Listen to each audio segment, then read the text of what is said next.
வணக்கம் என் அன்பு உறவுகளே. அந்த 2 நாட்களாக அரசியல் களத்தில் மிகப்பெரிய பேசுபொருளாக இருப்பது ஆண்டிமுத்து ராசா அவர்களின் குரல் பதிவு என்கிற ஒரு வலைதள பதிவுகள். அதை பற்றி கருத்துக்களும் எதிர்கருத்துக்களும் தொடர்ந்து இருந்து கொண்டிருக்கிற இந்த சூழ்நிலையில ஆண்டிமுத்து ராசா அவருடைய குரல் பதிவாக ஒரு தனியார் வலை ஒலி உரிமையாளர் அதை பற்றி ஒரு கருத்தை சொல்லிக் கொண்டிருக்கிறார், அதை பதிவிட்டிருக்கிறார்.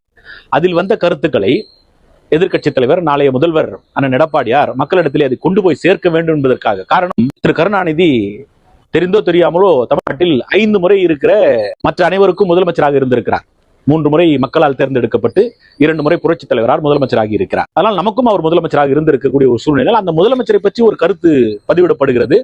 அந்த கருத்தினுடைய உண்மைத்தன்மை என்ன, அதை பற்றி மக்களுக்கு கொண்டு போய் சேர்க்க வேண்டிய பிரதான கடமை அனைத்து இந்திய அண்ணா திராவிட முன்னேற்ற கழகத்திற்கும் அண்ணன் எடப்பாடியாருக்கும் இருக்கிறது. அதை பற்றித்தான் அவர் தொடர்ந்து அதை பேசி வருகிறார். ராசா சொன்னதாக திரு ஸ்டாலின் முதலமைச்சரை பற்றி என்ன நினைத்திருக்கிறார், அவர் எவ்வாறு நடந்திருக்கிறார் என்பதை பற்றி பேசுவதாகத்தான் அந்த காணொலி இருக்கு. ஆனால் அந்த காணொலிக்கு மறுப்பு கொடுக்க வேண்டியவர் திரு ஆண்டிமுத்து ராசா.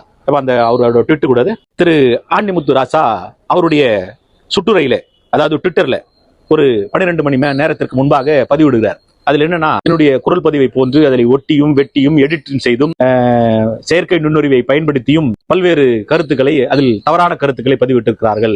ஒரு அரசியல் நாகரிகம் இல்லாமல் எதிர்க்கட்சி தலைவர் பேசுகிறார் என்று சொல்கிறேன். நான் என்ன சொல்றேன்னா, நீங்கள் சொல்வது உண்மையாகவே இருக்கட்டும். அப்ப அதன் மீது நான் வழக்கறிஞர் அறிவிப்பு அனுப்பியிருக்கிறேன். வழக்கறிஞர் அறிவிப்பு தேவையில்லை, ஆட்சி உங்களிடத்தில் இருக்கிறது.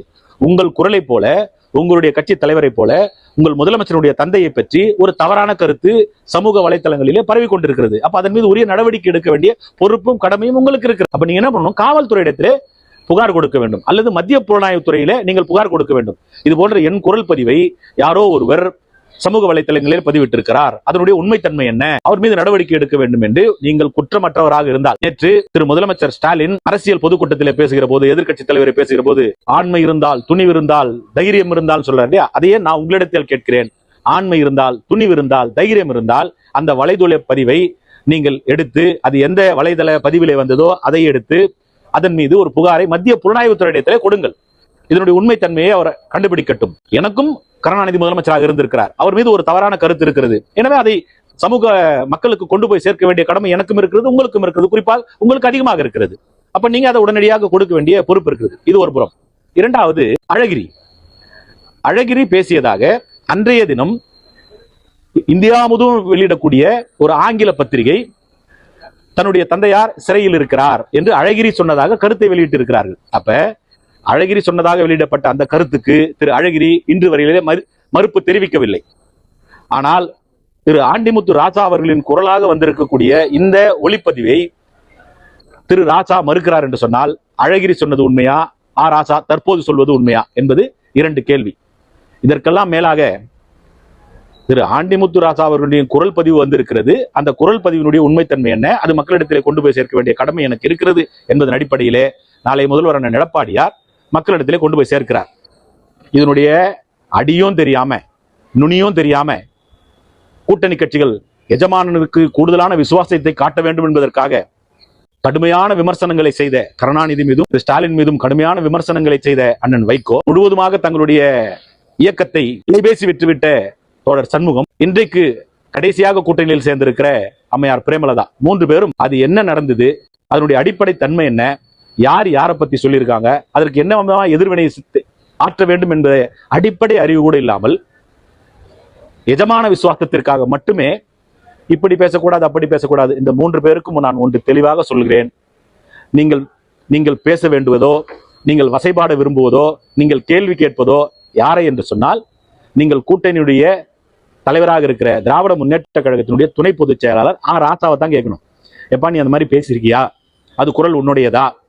அப்படி இல்லைன்னு சொன்னா வா, நாங்களும் வரோம், 3 பேரும் போய் நம்ம டிஜிபி கிட்ட கம்ப்ளைண்ட் கொடுக்கலாம், இல்ல சிபிஐ கிட்ட கம்ப்ளைண்ட் கொடுக்கலாம், நாங்க உங்க கூட வரோம், போய் அது உங்களுடைய குரலா இல்லையா என்பதை நாம் தெரிந்து கொள்வோம்.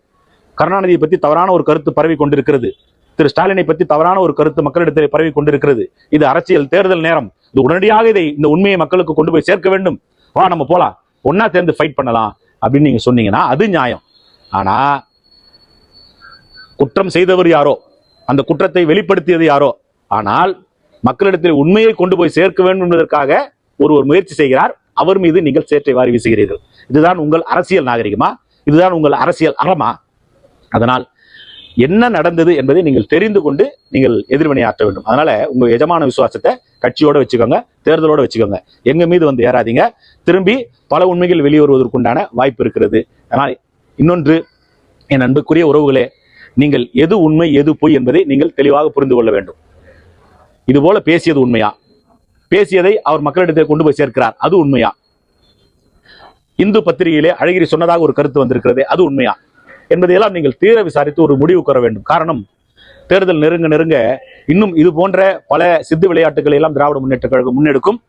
இன்னும் கூட போனா மேடையில் அழுவதற்குண்டான வாய்ப்புகள் கூட இருக்கிறது. அதனால அதெல்லாம் இதெல்லாம் பார்த்து மயங்கி விடாதீர்கள். ஆனால் என் அன்புக்குரியவர்களே, ஸ்டாலின் வீழட்டும், தமிழ்நாடு தப்பிக்கட்டும், வாக்களிப்போம் இரட்டை இலை.